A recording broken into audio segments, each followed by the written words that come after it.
Number one, those of you that use plastics, you know you got to change a bunch. So I keep them all in a little Ziploc bag in my pocket. Keeps them organized, makes it real fast to change colors, because changing colors is a huge important part when you're ice fishing. Oh, there's one. I think that should go.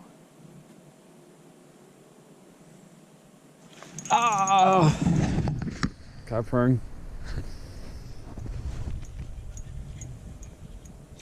There you go. Yeah. Little guy.